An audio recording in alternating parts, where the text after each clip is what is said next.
Hello, everyone. Thank you so much for joining me again in this live section.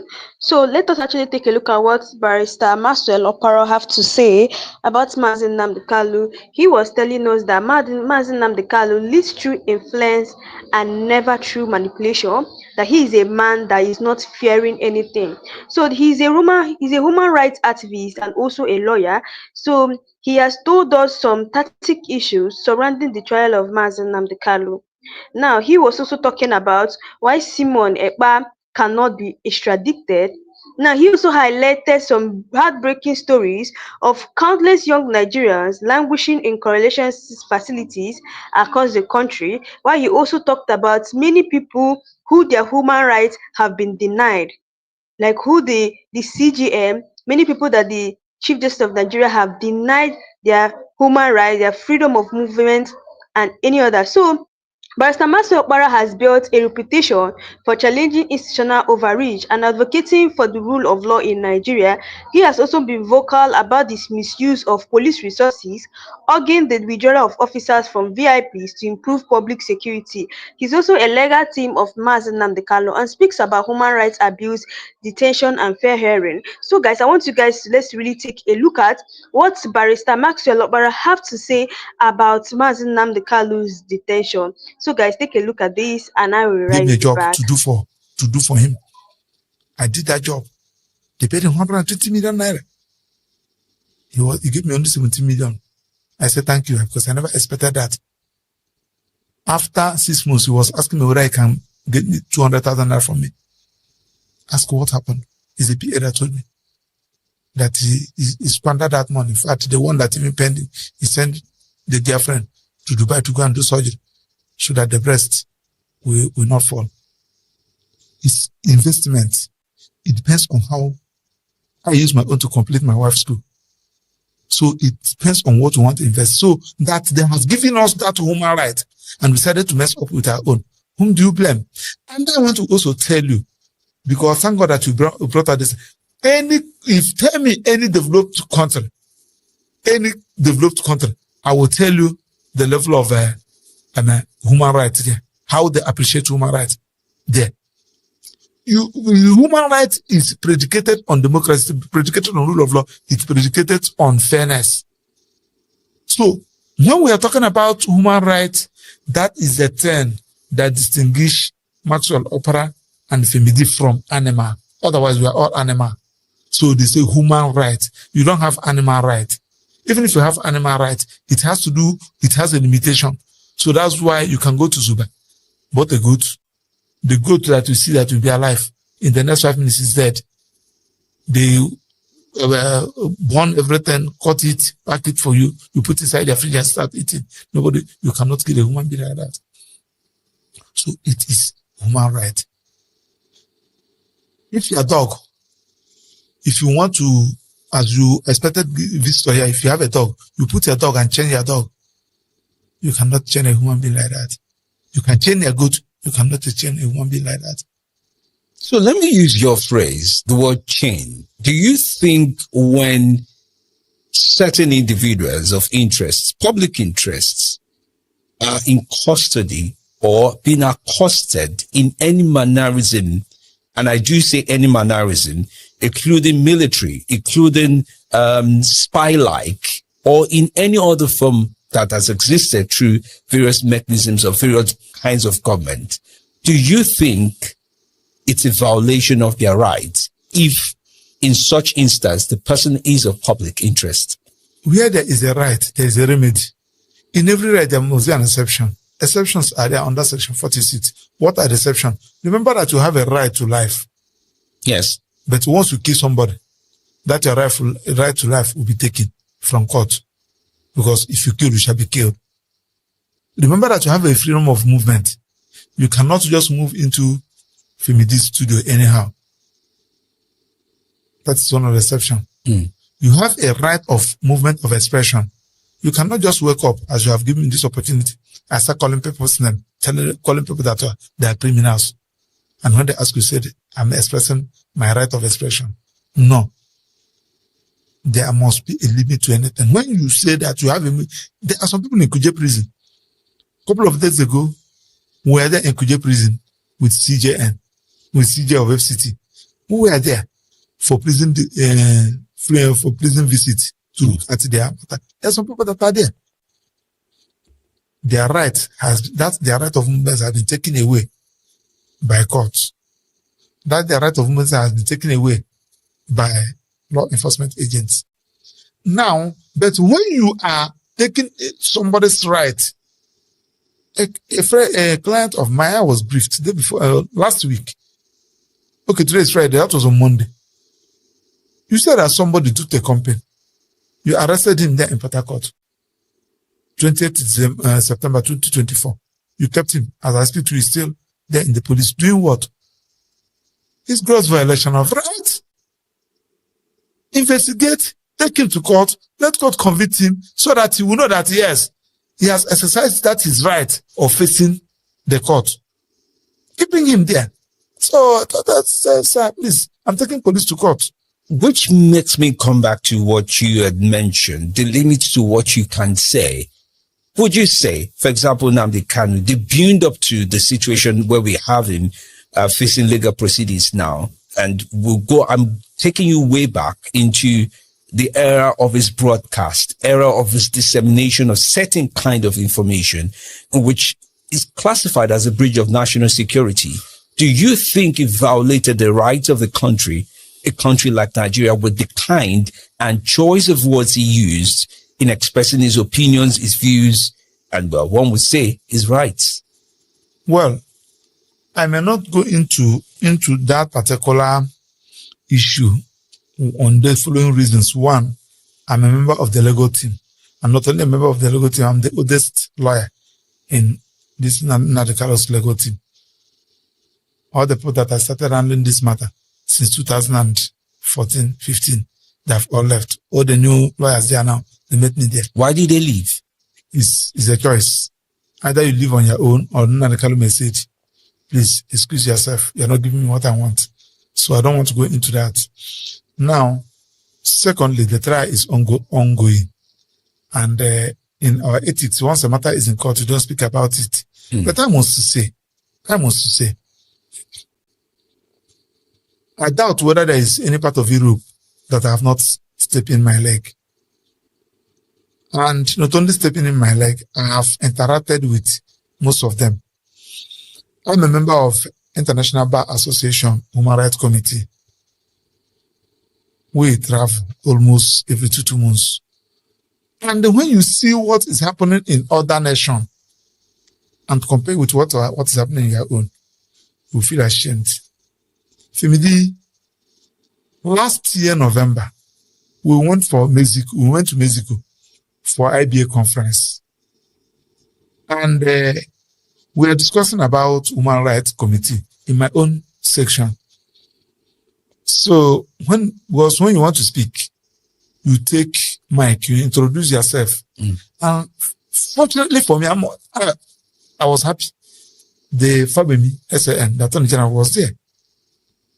The then NBA President Mikel was there. I think Tambua also was there. I have about some judges were there. Many judges, many SAN, they were there. So when I took on the mic and introduced myself, which country I mentioned Nigeria, you see reaction. You see how people are making jest of us. So I felt somehow as a Nigerian. I said, okay, I have to control myself. I asked my question. And I used that opportunity to ask IBA should help Nigerians. Can't we as a body of lawyers in the whole world formulate a policy, go to UN, go to everywhere? If you are in your own country, there is absolute absence of medical, health, education, amenities, absence of human rights, you will be restricted from traveling out of your country. Or better still, all these countries, the Europe, the UK, the US, will stop giving you visa, especially medical tourism. Can't we do in that way? I was bold enough to mention the immediate past president and the current president President Tinubu. I use them as a case study. I say, I can't see the reason why. Do you mean about their medical leave? Yes, because if you're a president, if you are a president and you are doing well, and you have a functional healthcare, as you let them to understand, if you are sick, you should. Have you seen Trump going outside America, coming to Nigeria to take medical treatment? No, but you go to France. So I presented it. Now, back to what we are talking about, so that I don't deviate. Human rights is one of the things that will project you. Human rights is one as a country. If, let me just give Simon Ekpa. Okay, that's a good example. I was going to go there. As an instance, I went to Finland by March last year. I finished my program in Paris. I went to Finland. I want to understand their own judicial system. And I was made to understand that Finland is the only country in Europe that doesn't have bilateral agreement with any other country.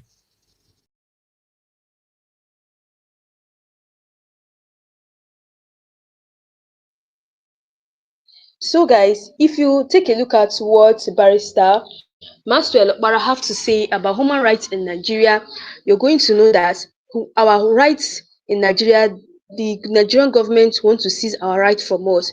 Because if you take a look at what is going on in Nigeria, it's enough to say that these people don't value human rights in Nigeria. In fact, they obstruct us from having our human rights. Now, there was a time David Hondeyin was saying that he was talking about Nigeria being an undeveloped third world country. He was like, that's just a fact that we should accept, that Nigeria is a third world country. That means that its system and structure are more theory than fact, especially when it comes to law enforcement and justice. If you want something done in Nigeria, you have to get your hands dirty. This is the country where police will kidnap young women off the street, rape them in police cells using discard sachets, water bags as condoms, like he said. And then if you can't develop the capacity for violence and use it to help yourself, who wants to give you justice in this kind of place? Nigeria. Who wants to give you justice? Now, taking a look at what David Hondeyin was saying, like, especially in this kind of country, it's very hard for people to get justice, and sometimes they usually trample on our rights. They trample on our right because they feel that nobody can come and help us. So you see them, they are trying to abuse the rights of Nigerians. You see police people, according to what David Hondeyin was saying, he said that a country where police people kidnap young women, rape them in the police cell, and nobody is going to hear of it, and they won't come out and say, okay, justice needs to be done for these people, because already the country is not being the country have violated our human rights. They have trampled upon our human rights. They don't care whatever is going to happen. So in a country like that, how do you expect to get justice if not to start fighting for ourselves? We need to start fighting for ourselves. So he went further, saying that, is it the judge that is on drug kingpins payroll, or the soldier that is collecting monthly Tinubu allowance to look the other way, or the international community that watched Buhari shoot 99 civilian protesters dead and then hosted him in London like nothing happened? And he went on saying that if you want peace, you have to prepare for war. That was my big lesson from 2023, after waiting for some compromised old men wearing colonial horsehair wigs to deliver the most obvious verdict in the history of obvious verdicts, only for them to show that Nigerians ruling classes truly have no atom of shame. Accept Nigeria for what it is and stop hoping that God might touch the heart of someone in authority to make them act right. Like, according to what David Hondeyin was saying here, he was actually stating facts here, because if we start waiting for these people to help us, and Nigerian government will never help us. These people have already trampled upon our rights. You see, they see human rights as rubbish. They feel that human rights is not even supposed to be given. They feel that they have the right to order you around since they are the ones in power and they are in possession. So that is what they feel. So we need to prepare for war. Just like a video of where a Yoruba priest was saying that even if war comes today, he's going to drop his Bible and face war. That he's just going to drop his Bible and he's going to be ready for this, to show you that people these days, even the religious leaders, they're prepared for war. They don't even care what is going to happen in Nigeria. But since that Nigerians don't want peace, especially if, in fact, if we want peace, especially, everybody needs to prepare for war, because anything can happen at all, because many people are tired of the way we are living in this country. You guys actually listen to what Barrister Maxwell will have to say about human rights abuse in Nigeria, as well as the way they are holding Nnamdi Kanu in detention and Simon Ekpa, and the way they even kidnapped him from Kenya. So I want you guys to also listen to what he also has to say about human rights abuse, especially what they actually did to Nnamdi Kanu. Guys, listen to this, and I'll be right back to actually tell you guys the reason why Nigeria is a undeveloped third world country. So guys, take a look at this, and I'll be right back. In this Nnamdi Kanu's legal team, all the people that have started handling this matter since 2014, 15, they have all left. All the new lawyers there now, they met me there. Why did they leave? When I travel outside, my body will be telling me that Maxwell don't belong here. Their weather, their food, their language will be, my body will tell me, especially those of us that are born and brought up in the village. So this is our country. And when you see most of us fighting like this, want to get here right, I can't leave another place. I don't know how to manage. Any police officer you see that is using the gun government give him to kill innocent citizens, don't allow them to kill you first. Collect it and kill them first. I understand that police will tell you if you are coming out. Yeah, they say, didn't you know that today sit at home? A police officer, compliant, banned, good, and it could be out of fear. That is what I'm saying, which means you are incapable. So that means they fear the leadership of whoever is speaking. That's what that implies. Which means that is not state actor now. That's not state actor. Yes, then they fear him enough to know that he could harm them. What is interested in intention of you making that statement? So what would be, and I understand what you're saying, yeah, the intention of statements, yes, which makes sense, but I'm just wondering what would be the intention of somebody like Nnamdi Kanu when he speaks about people should sit at home and do pretty much little or no work. For what? Sit at home. Sit at home. It's a voluntary decision. Who is Nnamdi Kanu? Nnamdi Kanu just came, and an average Igbo man felt that he has lost. Nobody is speaking for us. As Nnamdi Kanu came, an Igbo man now embraced him. This one that is talking for us, let us support him. That is just it. To me, I may be wrong. If they did not amend the electoral act, you won't see me wasting my time to come to do what? Don't you know who will win? If you are a president and you are doing well, and you have a functional healthcare, as you let them to understand. If you are sick, you should. Have you seen Trump going outside America, coming to Nigeria to take medical treatment? No, but you go to France. There is absence of rule of law in Nigeria. There is absence of fundamental rights here. There is complete absence, or just not practicing. Anyway, when something is 80% is A. The problem of Nigerians, as we speak now, is we lawyers and judges. I'm on A. How? Volume with FMD Live. Glad you joined in for another edition of an interesting conversation. My guest today is Barrister Maxwell Okpara. He's a human rights lawyer, an activist, and as well proffers solutions to some of the challenges along the lines of human rights in Nigeria and internationally. His perspective is varied on various issues, including high-profile cases in Nigeria, and not to mention some of his reservations and views with regards to Nnamdi Kanu's case, one of the biggest law cases that has lingered on for a decade or more in Nigeria. Welcome to the show. It's my pleasure to be here once again. Thank you for having me. All right, welcome. So let's start off with talking about the human rights situation in Nigeria, as we've had it over the years. Under different administrations, we've seen different perspectives, different body language, different dispositions. It would be of interest that we've had, including that of the CBN governor, former CBN governor. We've had high-profile cases of such nature, in which some people say, well, the way he was treated was definitely out of place. And many other high-profile cases as we have had in Nigeria.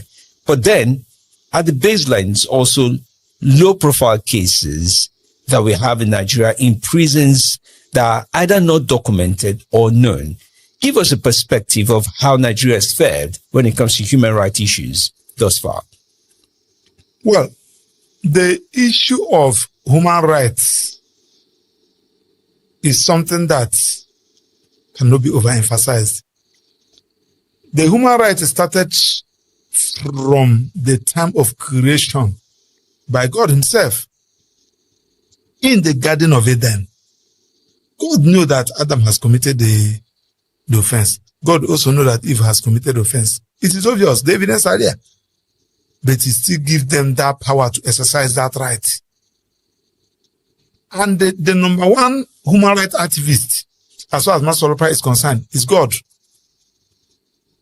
God has everything to direct whatever thing that you want to do. But he will allow you to make a choice. That's why he will leave death. He will leave life. That's why he will leave light. He will leave darkness. That's why he will leave the way to righteousness, the way to live a good life. He will also leave a way for destruction. You are here doing this work. Why are you not in the bush kidnapping people? It is your choice. You don't want to go to that land. That is human right. And God used to cry when he discovered that you don't allow people to exercise their right. Now, from the Bible, it is what we call natural right. It is there in the Bible, thou shalt not kill. Which brings me to the story of Cain and Abel. Yes. That was a situation that looks like it was never resolved, was it? Yes, it was. See, let me tell you. You see, he's a merciful God. If God continued to punish us in line with his own standard, there will be no bird on earth. No person will be living here on earth. So when you violate, when you go against his will and show remorse, will bring you back. Now, going there, we'll call it natural life. Natural, given by us by nature. Femidi, without even telling anybody, without even telling you, you know that to kill somebody is bad. Without any law, without going to church, without going to mosque, without doing anything, you know that it is natural right. You know that when you go and collect something that does not belong to you, the person in you, your innermost person will tell you that this thing is not good. These are natural rights. Why these rights are there, people are violating it. People don't know how to do it. Coming into the world gathered in December 10th, 1948, and said, all these rights, let us just come and gather them together and codify them in the law. And that's when we have December 10, 1948, Declaration of Human Rights. Everybody came, all the whole countries came. We are still under colonization then. So, we put everybody consented to that declaration, and they say, oh yeah, go and domesticate it in your own legislation.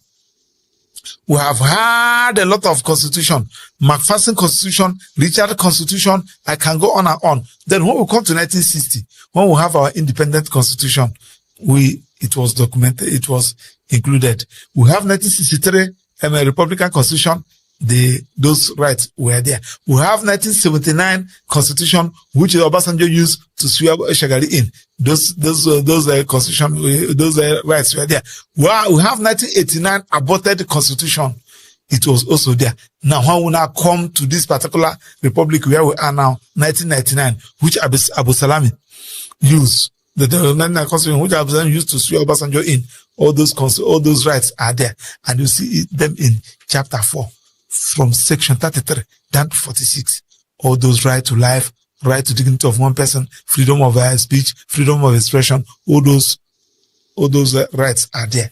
Which then brings forward, if from 1948 the world adopted it and Nigeria consented, either by proxy or through the leaders that they had, yes, it clearly shows that we have a strong foundation when it comes to human rights. Yes. But do you agree that we practice more than a good percentage of what we've signed on to practice? Do we practice effectively? I'm coming to that. FMD, in a family, you people have 8 families, and you people have a land, and probably they saw oil there. Federal government decided to pay your kindred the money. They paid you people 1 billion naira. And you people are 10 families. You share 800, 100 million. You people use their own to invest. Use your own to better the life of every members of the family. My own family collected our own and we share it. Some used to go and marry another wife. Some used to go and they change teeth. I've seen somebody collected his own money. He paid his own girlfriend to go to Dubai to go and do breast so that the girlfriend breast will not fall. Is that a real story? Yes, it happened live in Abuja here. It happened live. The person gave me a job to. So, my people, you guys heard what Barrister Maxwell Okpara have to say concerning human rights. You know, one thing that Nigeria don't understand, the Nigerian government don't respect the human rights, the citizens' human rights. And because of this, Nigerian citizens don't also want to respect them too. Because of this. And I think that the solution to Nigerian problem is to arrest all these evil politicians, these evil politicians, these people who are against human rights, and for the people involved in human rights abuse, especially when Nigerian citizens need to get justice, these people are always against it, and dump them in jails because the Nigerian police has actually been completely used as a tool to terrorize Nigerian citizens. These corrupt Nigerian police, these corrupt politicians, they need to dump them in jail. They're the ones abusing the human rights, our human rights in Nigeria. When I heard this strange story from David Harding saying that sometimes this Nigerian police do rape ladies in cell, and once they rape them finish, these people cannot get justice because they are in cell. This is very bad. Justice is not done to them. Imagine what the Nigerian police are doing. These are people who feel that our rights, we don't have the right to exercise the human rights in Nigeria. They just feel that we cannot exercise our rights in Nigeria. And it's so very, very bad. You can't do that in other countries. In other countries, they value their human rights a lot. They value their human rights. If you guys have been outside the country, you guys will understand that other countries value their human rights, but it's not that same in Nigeria. And that is why you see Nigeria is going down day by day. Nigeria is going down day by day. That's why you see many people are saying that if we want peace in Nigeria, we need to prepare for war. We need to prepare for war. Many people have been saying, I've seen different religious leaders saying that if war starts today, we're going to drop this our Bible. We're going to drop this our faith and face war. We're going to fight it. That is what many religious people are saying. Because tell me a country in the sense that a country in the sense that the justice in Nigeria is partial. Before you get justice, it's just so partial that they know who they give justice to and they know who they don't give justice to. Just like many people have been saying, especially Kenneth Okonkwo, he has been saying that the reason why mazi Nnamdi Kanu is not released today is because of ethnic bias, and that is one thing that is disturbing Nigeria. They need to release that man, no matter what. Even when there was a time mazi Nnamdi Kanu was in court, he was talking about the judiciary system.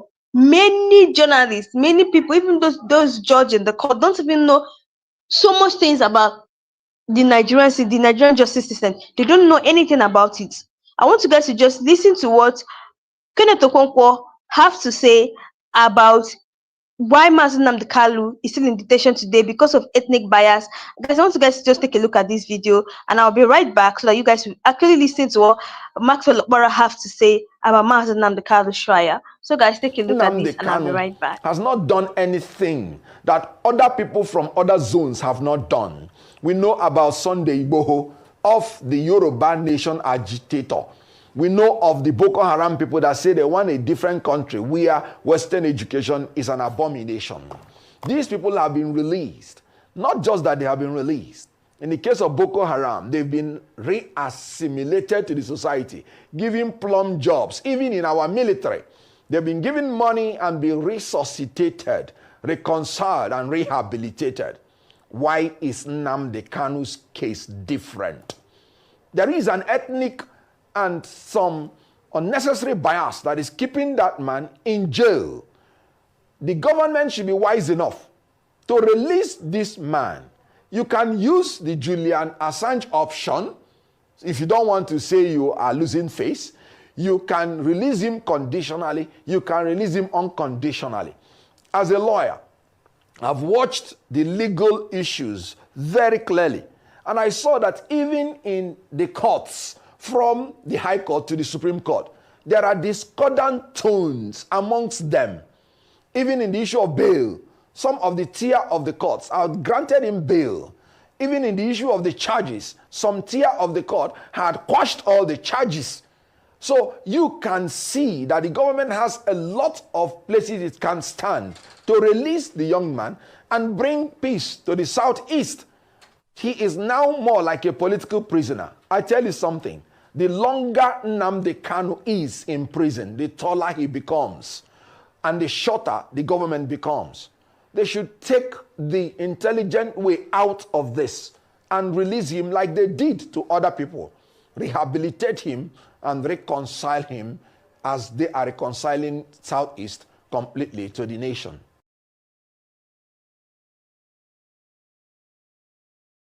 So my people, you guys listen to what Kenneth Okonkwo said. I actually played this video for you guys to let you know that many people are already talking about Mazi Nnamdi Kanu. Many people are already saying that they know what is going on in Nigeria, that is an ethnic bias that is going on in Nigeria. Because if it is not ethnic bias, tell me why he will still be in detention for so long, whereby other people who committed the crime, the same crime they say he committed, have been all released, like Sunday Igboha, just like Kenneth Okonkwo mentioned in this video.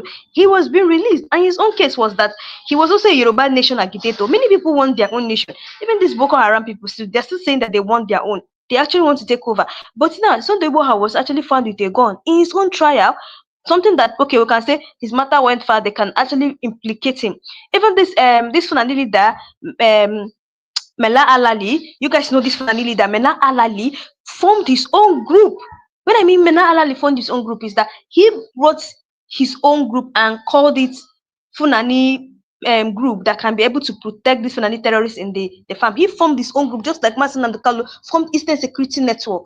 He formed his own group. Now, when Tinubu came into power, Tinubu had to apprehend and arrested him immediately then. Then after some time, we heard that Tinubu has also released him. So Kenneth Okonkwo is trying to say in this video that all they could do to this man is by releasing him, do a rehabilitation, reconcile with him, bring him out, just like they have done to other people. Because the more they keeping this man in detention, the more the whole Nigerians are noticing what is going on, which they have tagged as ethnic bias. Because you cannot keep an Igbo man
if you guys can tell me, if they are not able to release Mazi Nnamdi Kanu, then the whole world is not knowing that this is ethnic bias, and that is the reason That is why they don't want to release him.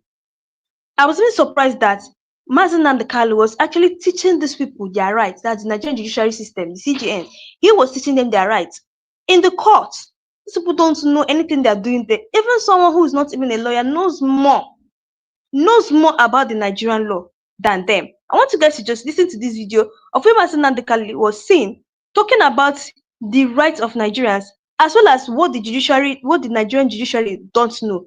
Take a look at this video and I'll be right back. Let's see what Maxwell Okpara has to say. That a high court have refused to obey or abide by the determination of a Supreme Court judgment. And then take the only part that is against him and then refuse to apply the part that is in favor of him. This cherry picking of what was contained in the Supreme Court judgment is what I'm against. Yes, that's correct. It should be implemented holistically. Yes. I'm not against facing any trial. Judgment. After all, I'm innocent, so they have not been against me. But there cannot be any trial when key sections of the Constitution and a key Supreme Court judgment has been violated by a court of law. Are you concerned that this means for the case to go back and come back to the court? This is my 4th year in solitary confinement in detention. The 5th year will not kill me. Sorry, what if the case is also reassigned back to her? Will you still be comfortable? It's not going on. No, it won't happen. It won't happen. It doesn't happen. It doesn't happen that way. It doesn't happen that way at all. Thank you very much. These are the things that the public must understand. Most of you journalists, the legal correspondents, you don't take time to actually study some of these rulings and judgments. Go and study. In fact, I'll give you... Bring that envelope. Bring the envelope. Look at it here. Look at it here. Look at it. I'll give it to her because I think she's a bit more... Give her the Supreme Court judgment. Can you hold this for me? She can... I want to let the whole world understand something. Very, very clear. In all this is the judgment of the Supreme Court. It made it very clear that even that the impartiality of the judge is questionable. And is here. Where is it? Please do bear with me. It says it here. I like what is it, page? What is that again? Where it says all these things are online. Is it not page 18? All these things are online. So I suggest that the journalists in this country actually take out time to do some basic research. It's not difficult, just minor research. You will understand the vacuousness, the emptiness of all the charges against me. They kept switching the charges. They said I committed this crime in England, isn't it? Yes. I made a broadcast in England. Yes. And in 9 charges leveled against me, this place where I committed this crime was London, in the United Kingdom. Yes. When my lawyers came to see me, I had a discussion with them about how I'm going to defend myself. I told them that no court in Nigeria has jurisdiction to try me. Because since this offense was committed in England, so they said, it's only a UK court that can give a Nigerian court the authority to proceed, isn't it? Yeah, based on that, they removed London. Based on that, they now amended the charge again and removed London. Location of the broadcast. Location of the broadcast. Contrary to section 196? 174 of the Terrorism Prevention Act 2022. In violation of their own laws. In violation of their own laws. And you want me to stand trial under such circumstances? Is that possible? Nnamdi Kanu to stand trial where all these shenanigans are going on? It's not possible. Because the Nigeria...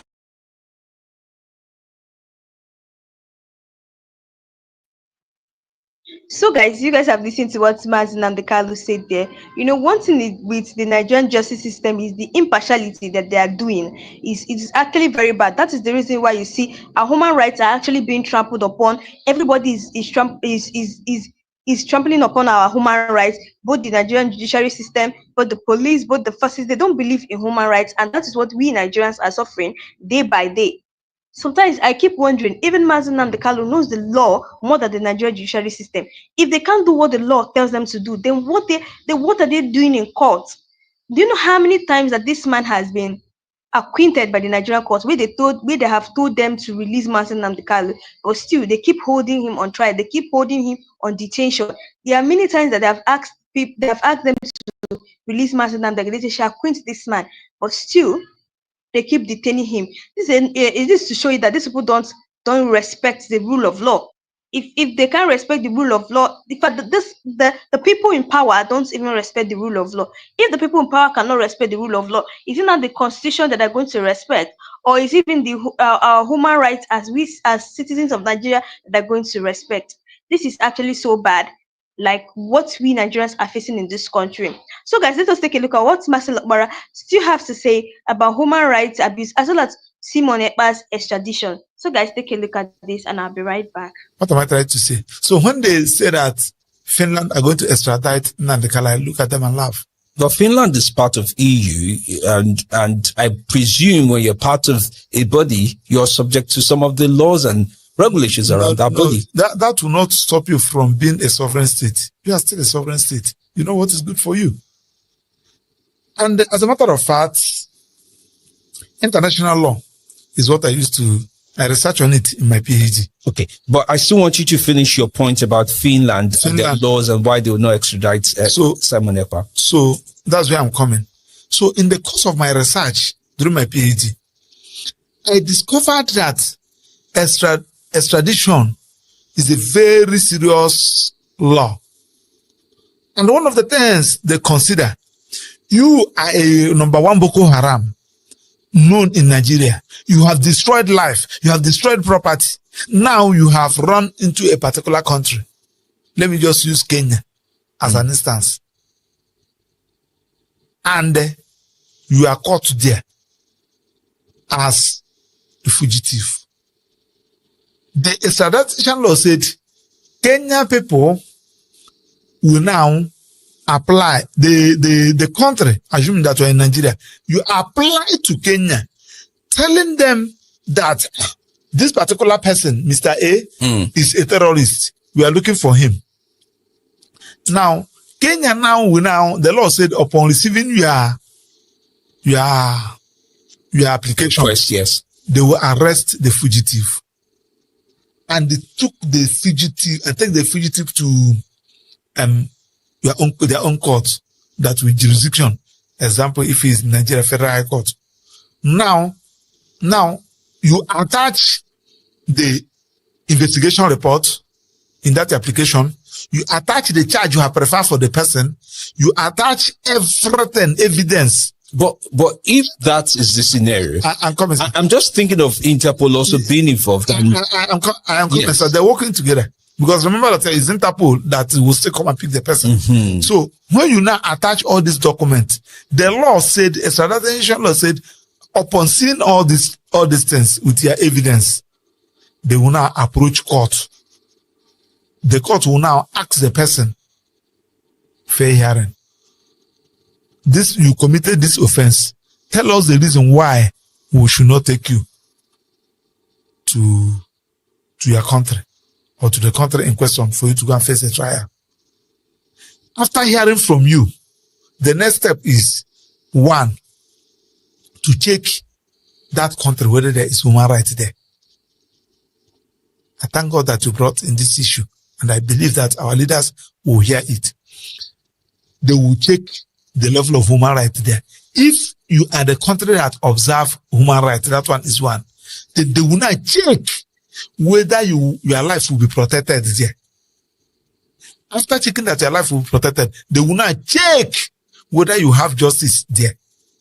So what if in a scenario, and I'm following you carefully, yes, when it comes to procedure, yes, and the procedure is on one part, yes, and there's also the contingency of if such a person, even when there are procedures around what they can do or whether they're fugitive or not, if such a person still continues to embark on, let's say, a call to action, a certain level of call to action, where what is being accused of... Remember yes, that the person is already in the custody in that country. Yes, but has not hesitated to possibly continue to disseminate his call to action through his disciples, if I would say. No, that one is a different ballgame. Why is it different? The different ballgame is that the person is, you said you want to extradite him to the country. That is the issue. We are talking about, I want to link it up to tell you the reason why human rights, because we are talking about human rights. I'm just giving you implications why you should ensure that you observe human rights in your country. I wish that I have time, so that it's good that when this kind of program, especially human rights, you let people understand. I'm still at the international level. I've not come to the domestic level. Why I'm talking about this international level is that it's the one that affects I and you. It's not enough for you to go and convince somebody to come, foreign investor, to come and invest in your country. There are some things that they will check, especially human rights, rule of law. So after all these things, the law said, having checked this thing, if they discover that there is no human right in your country, that country will not check whether they have the same law with that country, especially Kenya, using Kenya and Nigeria, whether that terrorism offense which you have sent, that there is evidence, whether Kenya can try it. So if Kenya can try it, the law said try him in Kenya. So let me understand a little bit more, and I'm trying to understand perspective. And I do know, for example, Simon Ekpa's case with Finland. I don't know if it's a case, but it's of interest to organizations around the world. But some of the UN organizations and every of the other bodies. And I can imagine that if that was done against Finland, certain statements about what needs to be done, right, against Finland as a country, will they sit and be quiet about it? And then it brings forward the question about, what about in good faith? If peradventure, I mean, there are cases such as Julian Assange, right? Leaked cases, he has human rights, he stays in an embassy. I don't even know which embassy he is now, but it's of interest that when you do disseminate information, whether true or not true, or you have statements that have strong implications to national security of another country, there should be response from the host country. Don't you think so?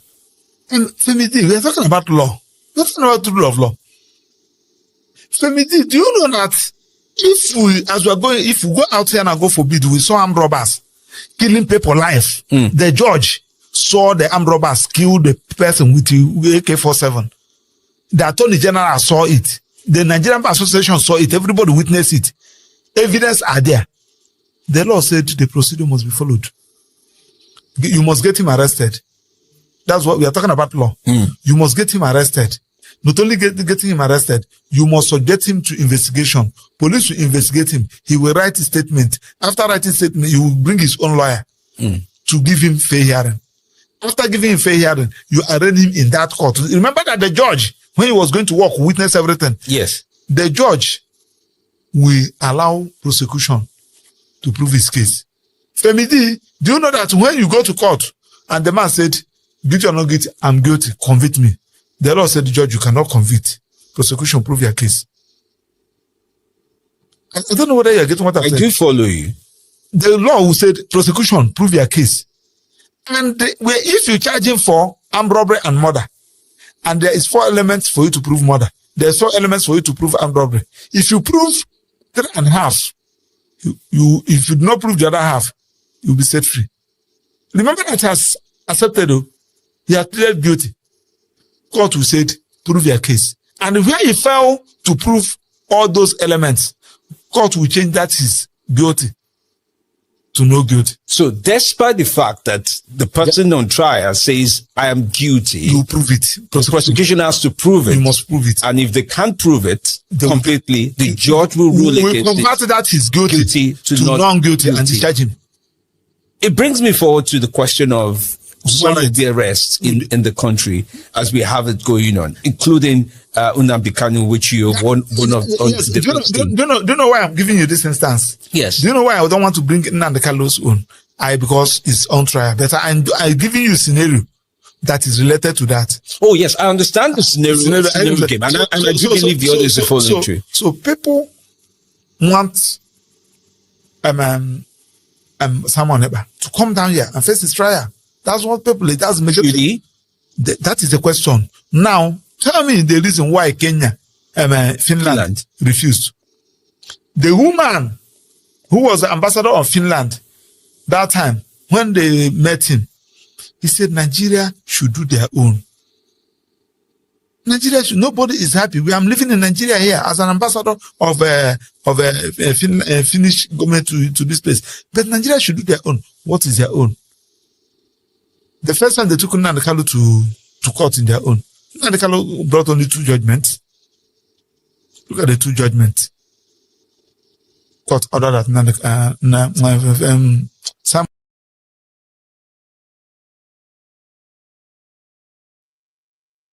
So, my people, you guys listen to what Barrister Maxwell Okpara have to say about Nnamdi Kanu's court case, as well as Simon Ekpa. You know, many people have been saying that Simon Ekpa needs to come down to Nigeria so that they can try him here. And, you know, the Finland people were saying that Nigeria should do their own, while them do their own. But they refused and said that they must bring him down to Nigeria so that they can really try him. But, you know, everything that Maxwell Okpara have been talking about here is the violation of human rights. And now the disobedience to court orders is one of the fundamental reasons for human rights violation that people are not aware of. If the courts can disobey court orders, because they have been appointing and discharging this mazi Nnamdi Kanu for so long, but they keep on keeping him detention. If the court can start disobeying, if the courts can start disobeying court orders, that means you know that there's a problem, because that is the more reason why they'll be violating human rights, but why they'll be abusing human rights. And now, if you take a look at this thing, a court where we are going to court to be tried, further, so that justice will be done, and a whole court that this is, we all know that, okay, let's go to court so that justice will be done. If a whole court can start disobeying court orders, then how can they now try us? How can we now get justice in court? And not only them, the Nigerian police and the chief culprits in terms of fundamental human rights violation. They violate the rights of citizens, threaten them with legal action, and do not respect court orders that enforce this right. The Nigerian police and the court are people who are causing the violation of fundamental human rights. Just like a story, David Hending was saying that the way these police people do rape women in cell, like they use sachet water, an empty sachet water, they form it as condom, and they use it to rape these women in cell. And after raping them, nothing is done about it. This is very, very bad. Nothing is done about it. These women cannot cry for justice because they feel that they are above the law. The Nigerian police are above the law, and you can't do anything about it. So they are the ones that are causing a violation of fundamental human rights. These people go as far as, because I've heard several cases whereby the youths are saying that the police people are searching their phones. And this is what actually led to NSAS protest, the one that they had recently. They said that these police people, we are searching their phones. Now tell me, why would you be going against? So everyone has the right to say, okay, no, I can't give you my phone password. Why will you go as far as going to people's phone, telling them to open their phone so that you check through their phone? This is violation of human rights. Sometimes they do stop these guys accusing them of being involved in illegal activities. Before you know it, they already say, okay, open your phone, let's go through your phone password. It is very, very bad. And they're the ones that are causing the violation of the human rights violation in Nigeria. And this is very, very bad. You know, when all these things is happening, what is the judiciary doing about it? What is the judiciary doing about it? The judiciary itself are part of people that are causing the violation. They are causing the human rights violation in Nigeria. They are also part of it. Like many people have been saying that that Nigeria has to be divided now. Nigeria have to be divided, that we can't believe in one Nigeria again because of things that are going on. We can't even get justice in our own court. Court is meant so that we'll get justice. But a court who can't obey court orders or can't obey what the constitution is going through or is doing impartial justice, how can we not get the justice that we've all have been demanding for? And you know that, one thing with mazi Nnamdi Kanu, he's a very tough man. He's someone that understands the Nigerian judiciary system and the law. Mazi Nnamdi Kanu understands the constitution, he understands the law. So, when the judges find out that, okay, this man already understands what the law is talking about, you see, they are fighting it there. It's very hard for them to release it because they know that the man is smarter than them. A country in the sense that we cannot get justice even our own Nigerian judiciary system is also corrupt. Like, it's also corrupt, and the police people are also contributing to what is going on in Nigeria, especially the abuse of human rights. And now there's some cases that will happen. I've heard several cases in Nigeria where they say that something happened. Take for instance, rape, like they rape women, and maybe the person that actually raped the person is someone from a higher authority. Or will I even talk about when there was this Abia State senator? You guys saw what happened that day. That Abia State senator who Very Dark Man called out. You guys know Very Dark Man, the activist, called him out about a boat driver. This boat driver delivered something to him in the middle of the night. I think it was around 8 p.m. And he was like telling the boat driver to come inside and drop in the package. And for you, someone that is coming to deliver something for you, you're supposed to even come outside your gate and collect the order. The person mustn't actually drive into your compound so that you collect the order. Only for this man to start abusing him, and only for this senator to start abusing the man. Even as going as far as tearing the man's clothes, and not only that, even trying to even broke his phone. So all these things are violation of human rights. Because all these things are violation of human rights. But because the person is in higher authority, he is in a higher position, Nigerians cannot speak up. The bus driver had to start making a video recording. So imagine if Very Dark Man, the activist, didn't come in his case, did not open up in that particular case. I'm going to tell you guys that the Abia State senator is going to go scot-free.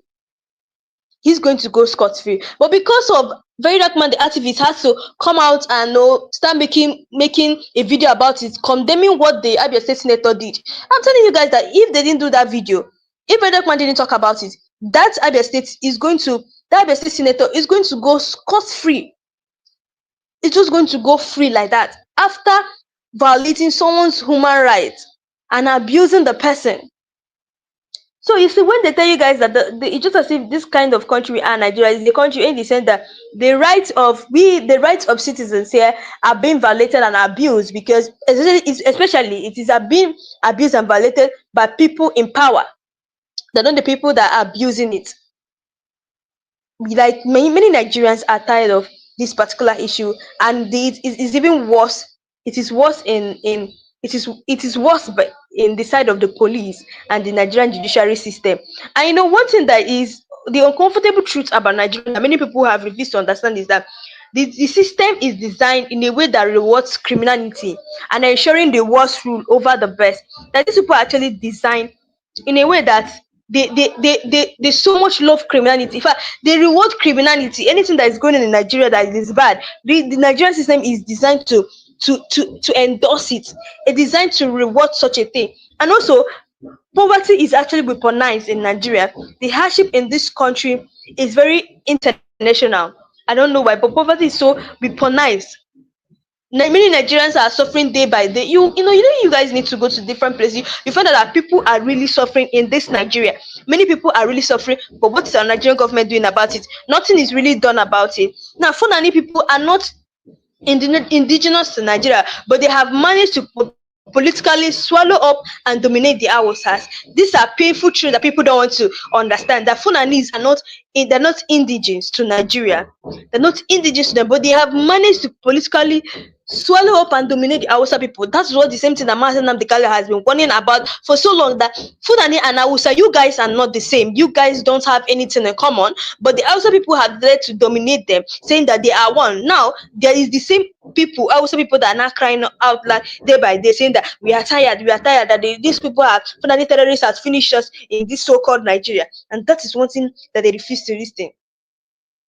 And ever since the Fourth Republic, someone from the Middle Belt cannot represent the North politically. A Fulani Muslim must always be the number one pick for Northern presidency. So bad. A Middle Belt person cannot come out and say, okay, we want to represent the North politically. They will not allow that.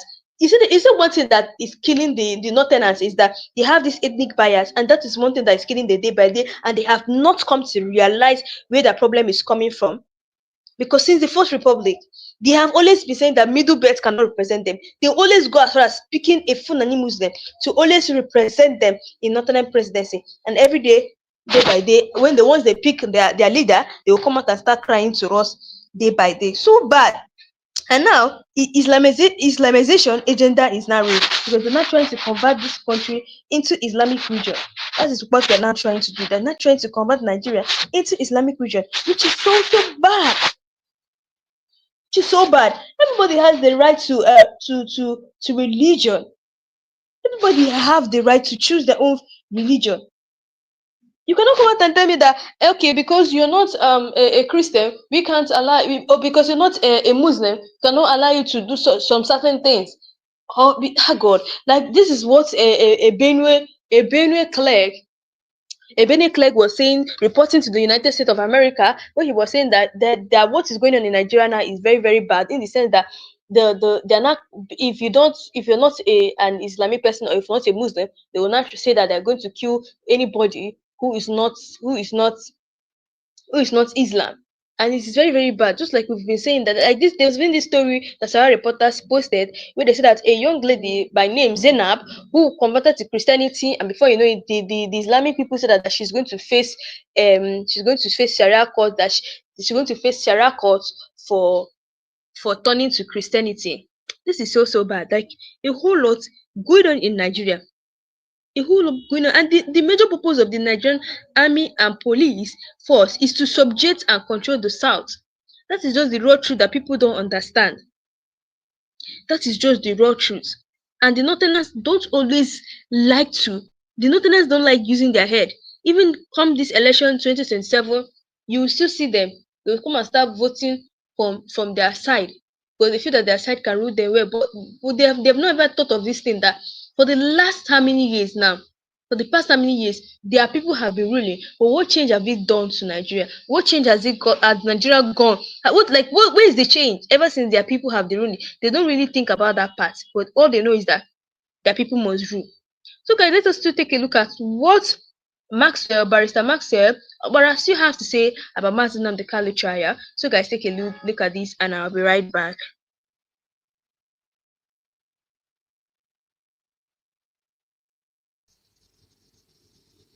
What am I trying to say? So when they say that Finland are going to extradite Nnamdi Kanu, I look at them and laugh. But Finland is part of EU, and I presume when you're part of a body, you're subject to some of the laws and regulations around that body. That will not stop you from being a sovereign state. You are still a sovereign state. You know what is good for you. And as a matter of fact, international law is what I research on it in my PhD. Okay, but I still want you to finish your point about Finland and their laws and why they will not extradite Simon Ekpa. So that's where I'm coming. So in the course of my research during my PhD, I discovered that extradition is a very serious law. And one of the things they consider, you are a number one Boko Haram known in Nigeria. You have destroyed life. You have destroyed property. Now you have run into a particular country. Let me just use Kenya as an instance. And you are caught there as a fugitive. The extradition law said Kenya people will now apply, the country, assuming that we're in Nigeria, you apply to Kenya, telling them that this particular person, Mr. A, is a terrorist. We are looking for him. Now, Kenya the law said upon receiving your application, yes, they will arrest the fugitive.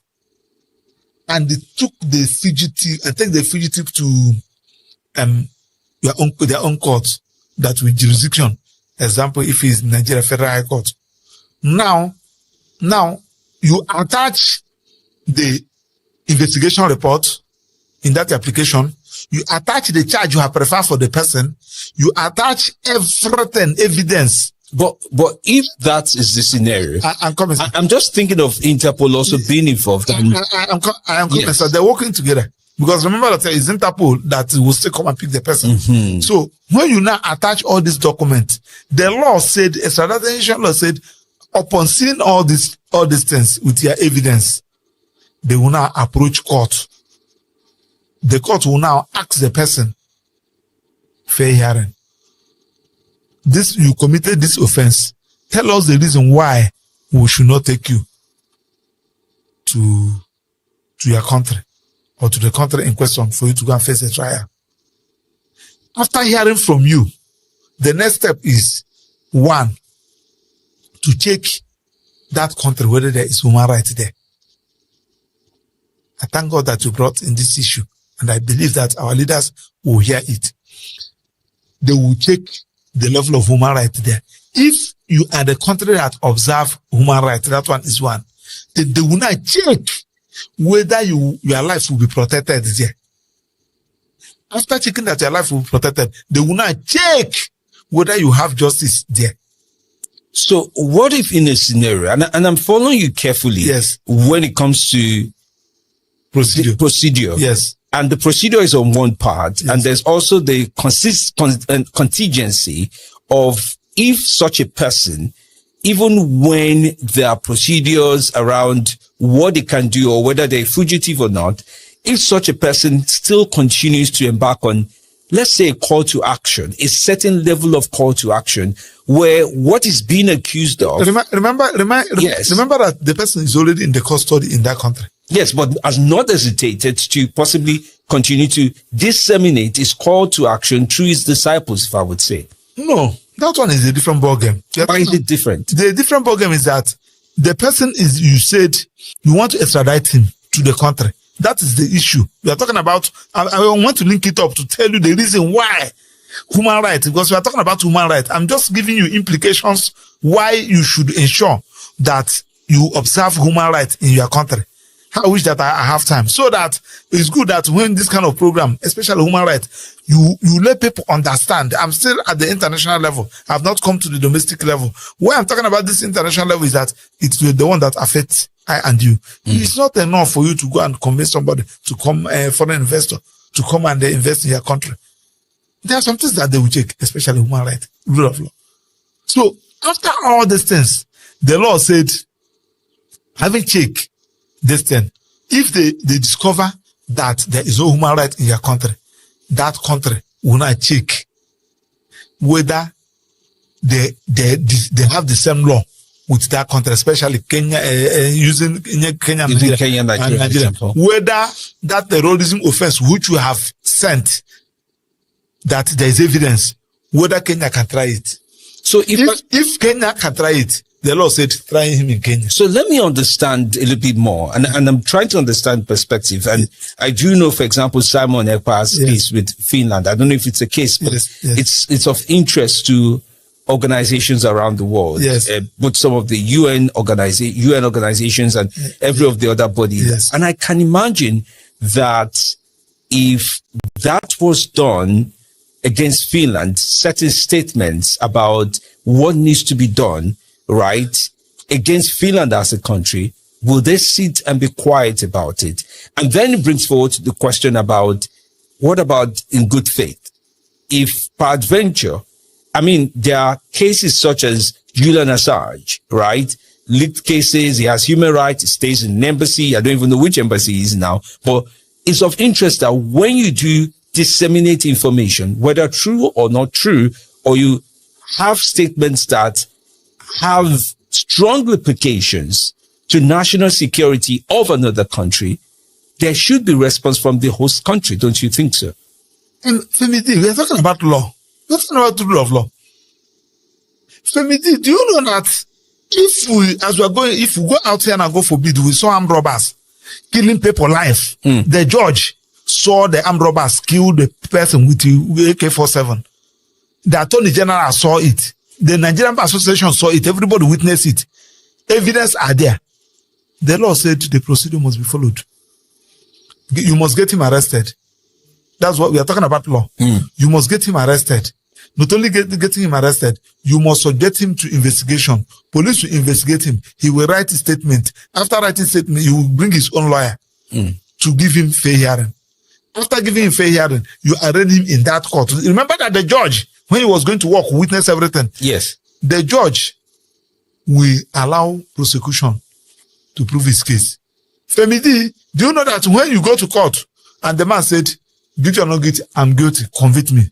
The law said, the judge, you cannot convict. prosecution, prove your case. I don't know whether you're getting what I'm saying. I do follow you. The law will say, prosecution, prove your case. And if you charge him for armed robbery and murder, and there is 4 elements for you to prove murder, there's 4 elements for you to prove armed robbery. If you prove 3.5, if you do not prove the other half, you'll be set free. Remember that he has accepted, he has pleaded guilty. Court will say, prove your case. And where he failed to prove all those elements, court will change that he's guilty to no guilty. So despite the fact that the person on trial says, I am guilty, you prove it. The prosecution has to prove it. You must prove it. And if they can't prove it completely, the judge will rule against convert that he's guilty to non-guilty and discharge him.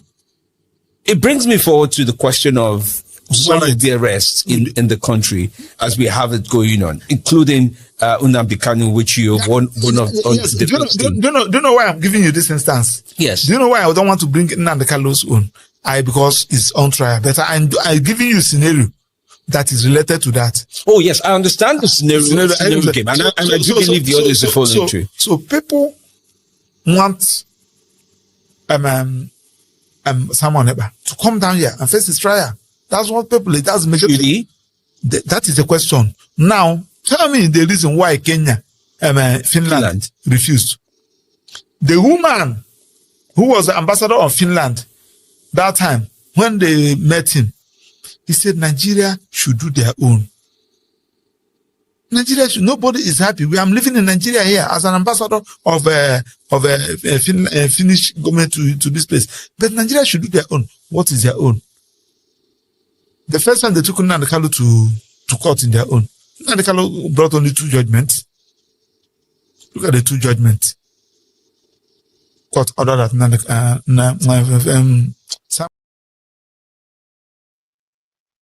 So, my people, I think you guys listened to what Maxwell Okpara have to say about mazi Nnamdi Kanu as well as Simon Ekpa's extradition.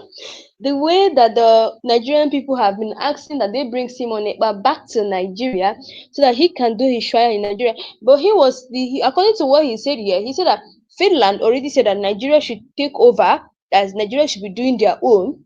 And why they do their own? Like, that is what they said, that let them do their own, let Nigeria. So I don't know why Nigerians are saying that they should bring down Simon Ekpa here. And many Nigerians, according to some comments I've been seeing on Twitter, they have been saying that they need to bring the man down so that he will suffer because of everything he has done. Many people are saying that he deserves to come back to Nigeria so that they will deal with it, so that the Nigerian justice system will deal with it. And now, according to what Maxwell Okpara is saying, he was also actually talking about human rights violation, because if you take a look at what happened in Kenya when they came to arrest mazi Nnamdi Kanu, they had the Interpol and international Interpol collaborated, but many people are saying that Nigerian DSS did not collaborate, and Maxwell Okpara is trying to say that if Nigerian DSS did not collaborate, then who was the one that picked him up from the airport? Who are the people that picked him up from the airport? So meaning that it was for them to say Interpol and international, meaning that Nigerian police collaborated, the DSS collaborated with them. And that's true. Because if they have brought him down to Kenya, then who are the people who not took him from the airport to the DSS office? Who now did it? This to show you that they all collaborated. And the human rights violation in Nigeria needs to stop, because people, according to them, the people who are behind this, people who are the cause of human rights violation, is the Chief Justice of Nigeria, that's the judiciary system, and also the Nigerian police. They are the worst people that are causing human rights violation in Nigeria. It takes a countless time, especially in those states where many youths are complaining of what the police are doing to them. You guys are going to know that Nigerian police are the cause of the violation of human rights in Nigeria. They don't even care about your right. They just see your right as they just take you as a normal person, a normal citizen. They don't know that we all have right to movement, right to freedom of speech, right to own property, right to so many things, right to our own personal things. Just like you see Nigerian police, they will tell you that you need to open your phone. Let us check some things. Give us the password of your phone. A personal something, they are asking for it. Like, we don't have right to our personal things again. And it needs to stop in Nigeria, according to what many people have been saying, that the abuse of The abuse of human rights needs to stop in Nigeria. Anyway, guys, that's all we have for today. I'm sure you guys listen to what Maxwell Okpara have to say about the violation of human rights abuse, as well as Nnamdi Kanu's court trial. So, guys, let me know your thoughts below. And also, if you know you're new to this channel, please don't forget to click the subscribe button, like and share, and also turn on the notification button to get all the latest news in this channel. So, guys, thanks for watching, and see you guys in my next live section.